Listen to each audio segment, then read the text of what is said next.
Hello students, welcome to online class. This is lecture number 52. Now in this lecture, we will discuss the concept of JSON. JSON or JavaScript object notation. JSON ni JavaScript object notation అని కేకేస్తాం. It is a lightweight text-based open standard design for human readable data interchange. What is JSON means? It is a JavaScript object notation. బేసిక్గా ఈ JavaScript object notation అంటే జేసన్ని ఎందుకు ఉపయోగిస్తారంటే ఇంటర్నెట్లో ఏదైనా రెండు web applications run అయ్యేటప్పుడు ఆ రెండు వెబ్ అప్లికేషన్స్ మధ్య డేటాని exchange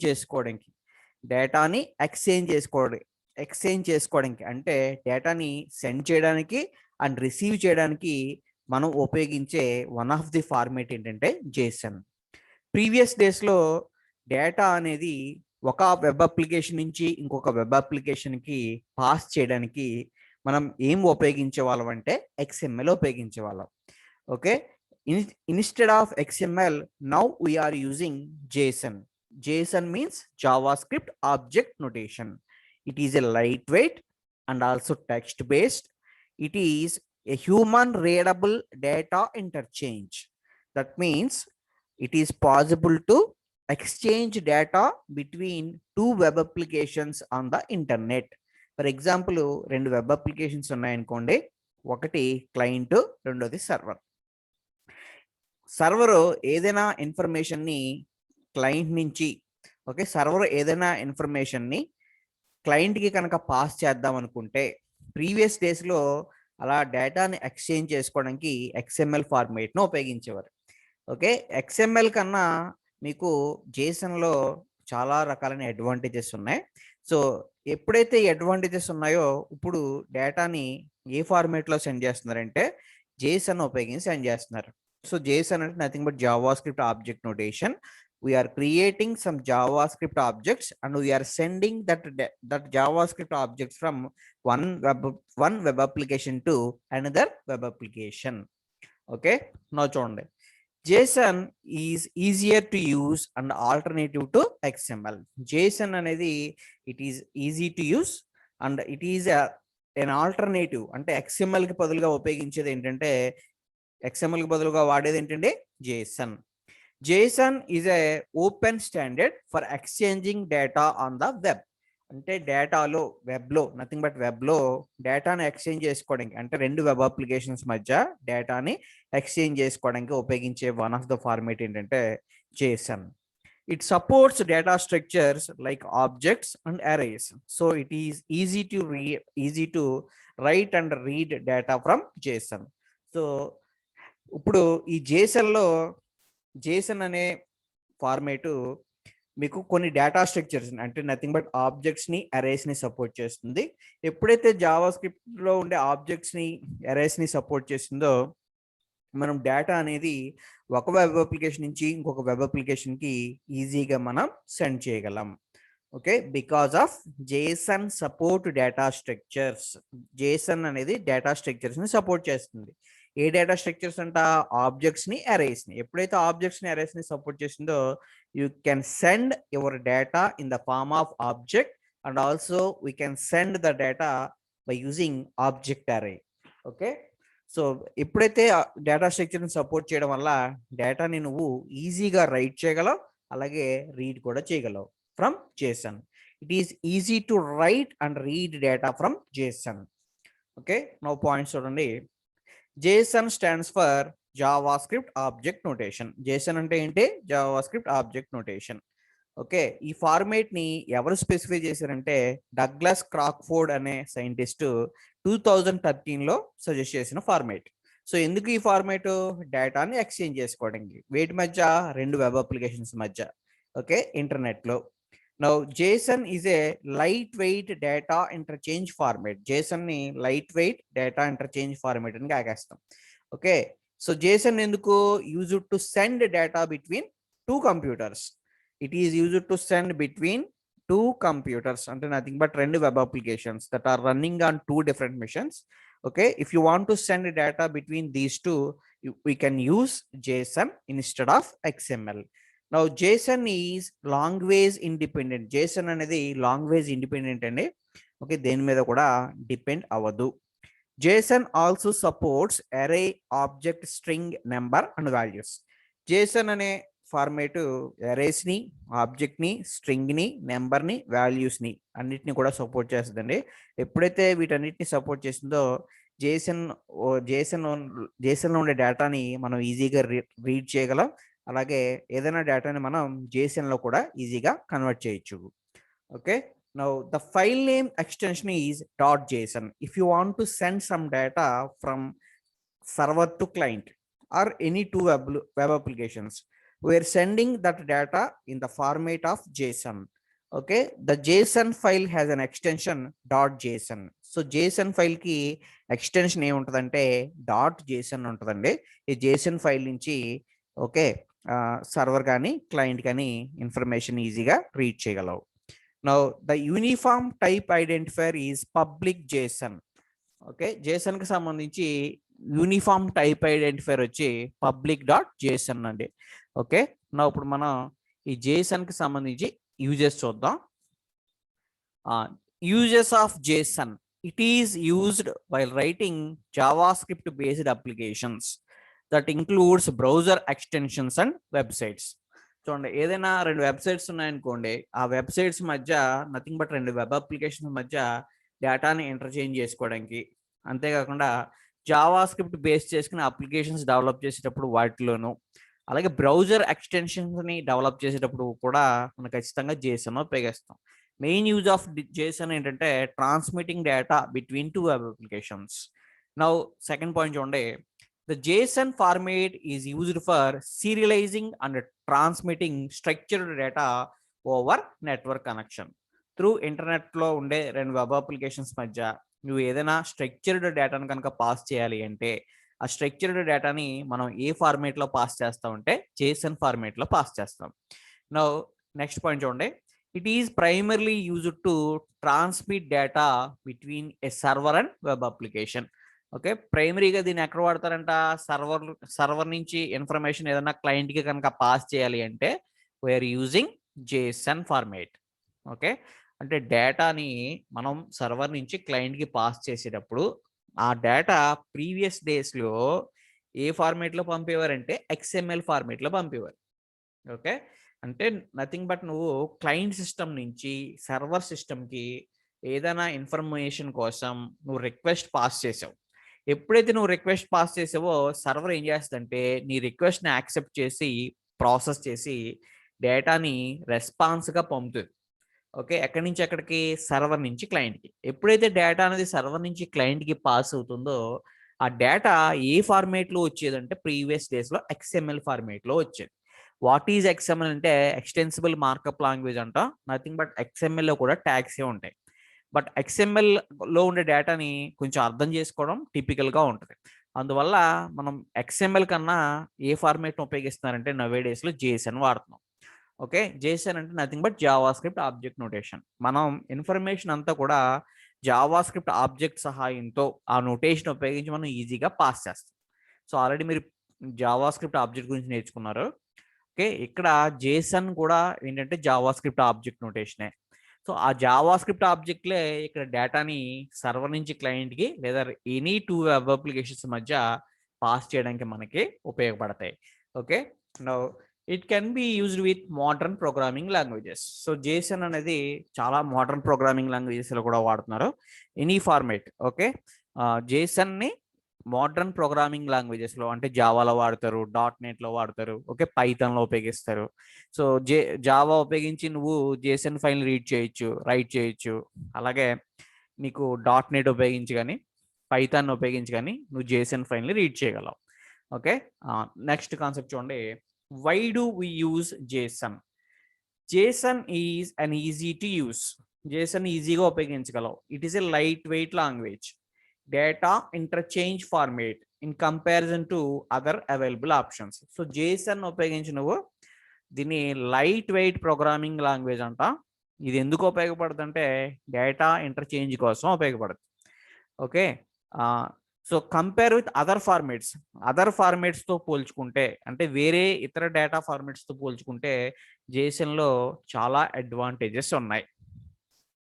okay, because of those advantages we are shifting from XML to JSON. So ప్రీవియస్గా XML వాడేవారు, దాన్ని వదిలేసి JSONకి వచ్చాం.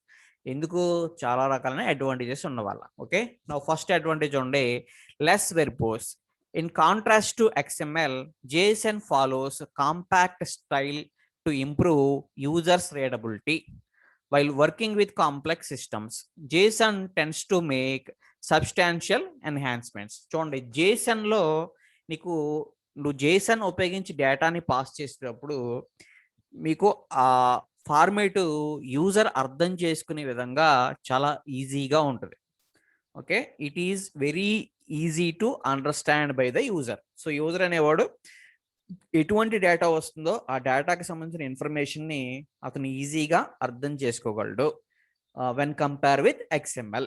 ఓకే, సో ఇది కాంపాక్ట్ స్టైల్ ఫాలో అవుతుంది. సో దీనివల్ల యూజర్స్ యొక్క రీడబిలిటీ కూడా పెరుగుతుంది. అంటే నథింగ్ బట్ ఏంటంటే ఇక్కడ పాయింట్ ఏంటంటే JSON ఆబ్జెక్ట్ చూస్తే నీకు ఎటువంటి డేటా వస్తుందో యూజర్ చూసిన వెంటనే అర్థం చేసుకోగలుగుతాడు. సో ఈజీగా ఉంటుంది అనమాట ఆ JSON ఫార్మేట్. ఆ JSON data format easy to understand. So దానివల్ల నీకు యూజర్స్ యొక్క రీడబిలిటీ కూడా పెరుగుతుంది. Okay, because of the format of the JSON is easy and it follows simple compact style. Because of that it improves the readability. Okay, చూడండి, faster. JSON అనేది faster అండి. The JSON parsing process is faster than of the XML because the DOM manipulation library in XML requires extra memory for handling large XML files. ఒకసారి point చూడండి.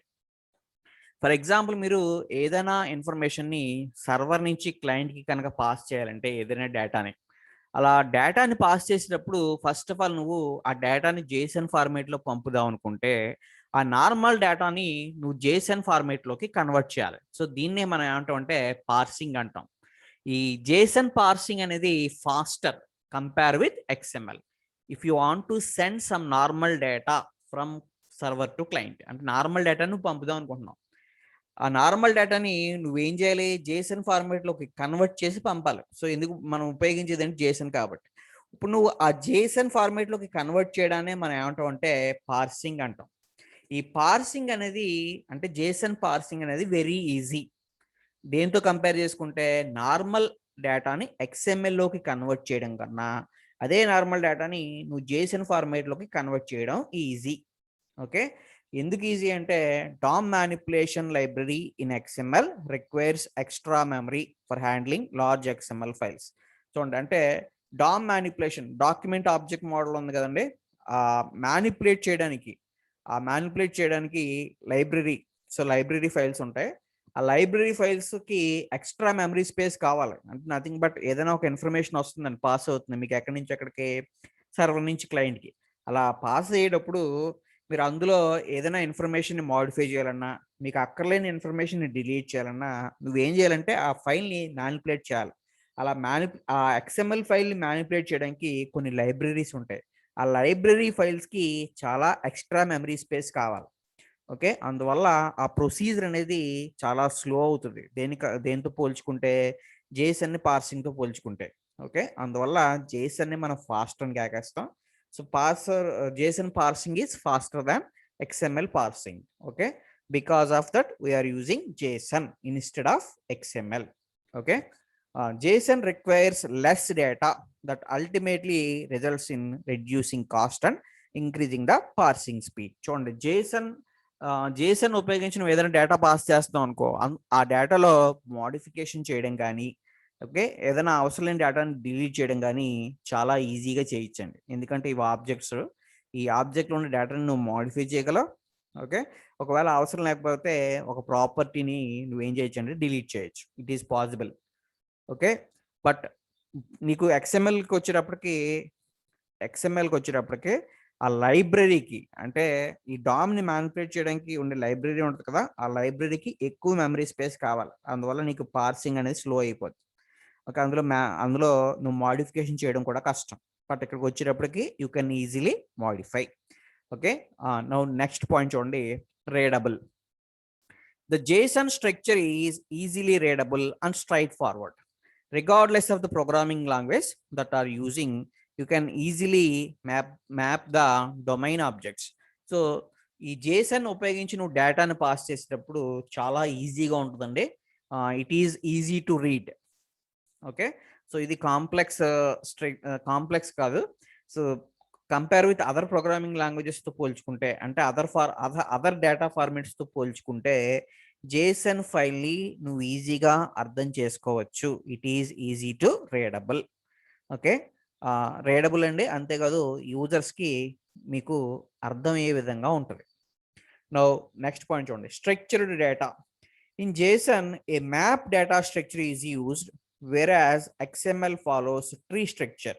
చూడండి, మీకు జేసన్లో డేటాని pass చేసేటప్పుడు అది ఏ డేటా స్ట్రక్చర్ని ఉపయోగించుకుంటుందంటే మ్యాప్ అనే డేటా స్ట్రక్చర్ని ఉపయోగించుకుంటుందండి. Okay, nothing but JSON file ఉంది. ఆ జేసన్ ఫైల్ ఎందుకు?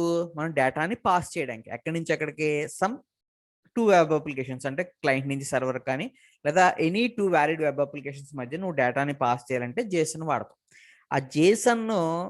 ఆ జేసన్లో డేటా ఉంటుంది కదండి, ఆ డేటా ఓకే ఏ ఫార్మేట్లో ఉంటుందంటే కీ అండ్ వాల్యూ పేర్స్ రూపంలో ఉంటుంది. Key and value pairs. ఆ కీ అండ్ వాల్యూ పేర్స్నే మనం ఏమంటాం అంటే మ్యాప్ అంటాం. అంటే జేసన్ ఏ డేటా స్ట్రక్చర్ ఉపయోగపడుతుంది, ఏ డేటా స్ట్రక్చర్ని యూజ్ చేసుకుంటుంది అంటే మ్యాప్ డేటా స్ట్రక్చర్ని ఉపయోగించుకుని డేటాని పాస్ చేస్తుంది. ఎవరి మధ్య? సర్వర్కి క్లయింట్కి మధ్య. ఓకే, అంటే జేసన్ ఫైల్ ఏ విధంగా కన్స్ట్రక్ట్ చేయబడుద్ది అంటే by using map data structure. Map data structure నీకు ఏ విధంగా ఉంటుందంటే కీ అండ్ వాల్యూ పేర్స్ రూపంలో ఉంటుంది. ఓకే, బట్ XMLకి వచ్చేటప్పటికి, XML అంటే ఎక్స్టెన్సిబుల్ మార్కప్ లాంగ్వేజ్. సేమ్ మీకు HTMLలో ఎలా అయితే ట్యాగ్స్ ఉంటాయో అలాగే XMLలో కూడా ట్యాగ్స్ ఉంటాయండి.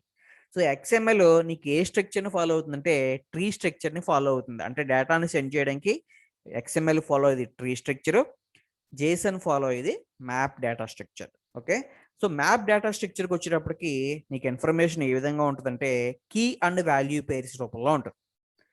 ఎప్పుడైతే కీ అండ్ వాల్యూ పేర్స్ రూపంలో ఉందో నువ్వు దాన్ని ఈజీగా అర్థం చేసుకోవచ్చు. The key value pairs limit the task but facilitate the predictive and easily understandable model. So compare with మీకు ట్రీ డేటా స్ట్రక్చర్తో పోల్చుకుంటే మీకు జేసన్లో మ్యాప్ డేటా స్ట్రక్చర్ వాడడం వల్ల, మ్యాప్ డేటా స్ట్రక్చర్ అంటే కీ అండ్ వాల్యూ పేర్స్ ఉంటాయి.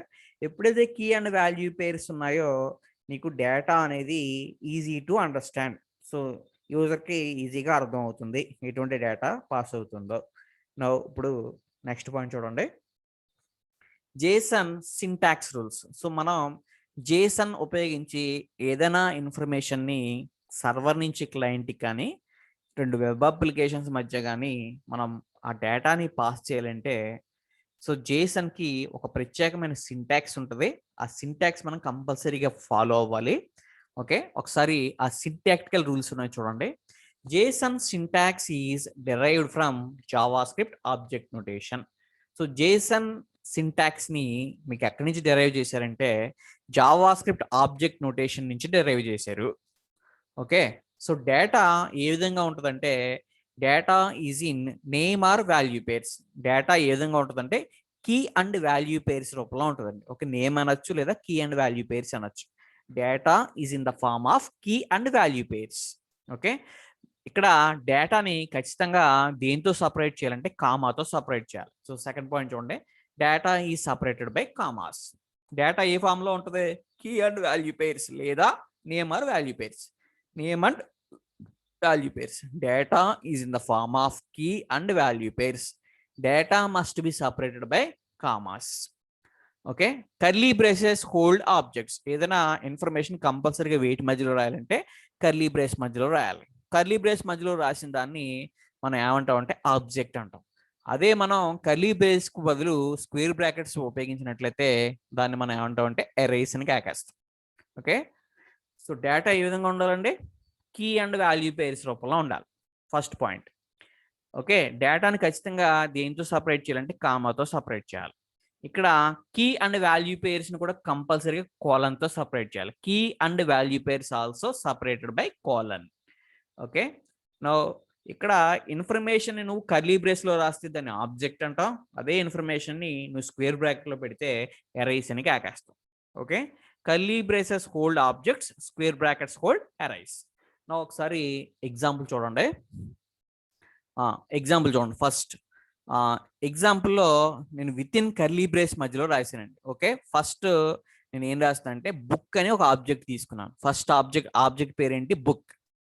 ఓకే, సో ఈ బుక్ అనే ఆబ్జెక్ట్ లో చూడండి, ఈ కర్లీ బ్రేస్ మధ్యలో నేను ఏం పెట్టానంటే ఐడి, బుక్ ఐడి ఏంటంట 01.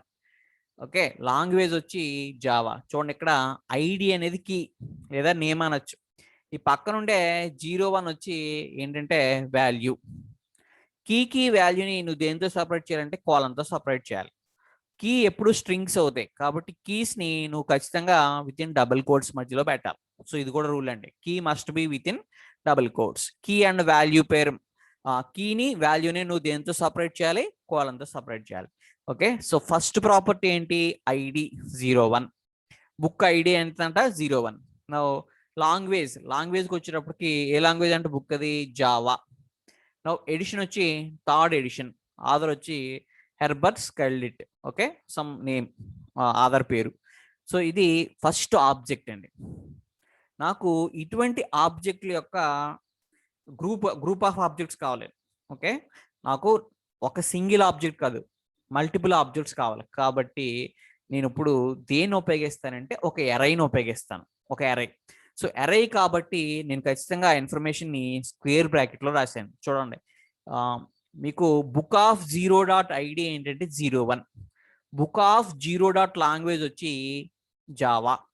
బుక్ ఆఫ్ 0.ఎడిషన్ వచ్చి థర్డ్. బుక్ ఆఫ్ 0.ఆధార్ వచ్చి హెర్బర్ట్ స్కెల్డిట్ అనే మెయిన్ పేరు.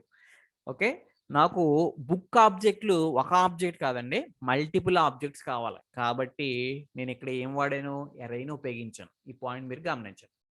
ఓకే, సో ఇది ఫస్ట్ ఆబ్జెక్ట్ అండి. అంటే ఈ ఆబ్జెక్ట్ యొక్క ఇండెక్స్ ఎంత అవుతుందంటే మొత్తం 0 అవుతుంది. కాబట్టి బుక్ ఆఫ్ 0.id అంటే ఇది. సో నెక్స్ట్ ఆబ్జెక్ట్కి వచ్చేటప్పటికి చూడండి, నెక్స్ట్ ఆబ్జెక్ట్ కాబట్టి ఈ ఆబ్జెక్ట్ని ఖచ్చితంగా ఇందులో ఉంచాలి, కర్లీ బ్రేస్ మధ్యలో ఉంచాలి. ఓకే, సో ఫస్ట్ ఐడి వచ్చి 07. లాంగ్వేజ్ వచ్చి C++. ఎడిషన్ వచ్చి సెకండ్. ఆధార్ వచ్చి బాలగురుస్వామి. సో ఇది సెకండ్ ఆబ్జెక్ట్. ఇప్పుడు ఈ సెకండ్ ఆబ్జెక్ట్లో ఉండే ఐడి కావాలనుకోండి, మీరు ఎలా రెఫర్ చేస్తారంటే బుక్ ఆఫ్ 1.id అంటాం. ఇది బుక్ ఆఫ్ 1.లాంగ్వేజ్. ఇది వచ్చేటప్పటికి బుక్ ఆఫ్ 1.ఎడిషన్. ఇది బుక్ ఆఫ్ 1.ఆధార్. సో ఈ విధంగా మనం ఎన్ని ఆబ్జెక్టులు కావాలంటే అన్ని ఆబ్జెక్టులని విత్ ఇన్ కర్లీ బ్రేస్ మధ్యలో రాసుకుంటాం. Okay, so you can define n number of objects. నా చూడండి, ప్రతి ఆబ్జెక్ట్ కూడా కర్లీ బ్రేస్ మధ్యలో ఉండాలి. ఓకే, ఇటువంటి పెయిర్ ఆఫ్ ఆబ్జెక్ట్స్ కావాలి కాబట్టి, మల్టిపుల్ ఆబ్జెక్ట్స్ కావాలి కాబట్టి నేను ఇక్కడ ఏం వాడానంటే ఎరైని ఉపయోగించాను. ఓకే, చూడండి, ఈ విధంగా మనం ఎరైని వాడినప్పుడు so first object book of 0 అవుద్ది, సెకండ్ ఆబ్జెక్ట్ బుక్ ఆఫ్ 1 అవుద్ది, థర్డ్ ఆబ్జెక్ట్ వచ్చి బుక్ ఆఫ్ 2. ఈ విధంగా నువ్వు ఎన్ని ఆబ్జెక్ట్లు అయినా రాసుకోవచ్చండి. సో ఇది జస్ట్ ఒక ఎగ్జాంపుల్. ఇక్కడ మీరు ముఖ్యంగా గుర్తుపెట్టుకోవాల్సిన పాయింట్ ఏంటంటే key and value pairs. Data ఏ ఫామ్ లో ఉంటుందంటే key and value pairs form లో ఉంటుంది. ఇది కీ, ఐడి అనేది కీ, ఈ రైట్ సైడ్ ఉండేది వాల్యూ. ఈ కీని వాల్యూని కాలంతో సపరేట్ చేయాలి. ఓకే, ఇక్కడ డేటాని ఏ ఫార్మేట్ లో పంపుతాం? జేసన్ ఫార్మేట్ లో పంపుతాం.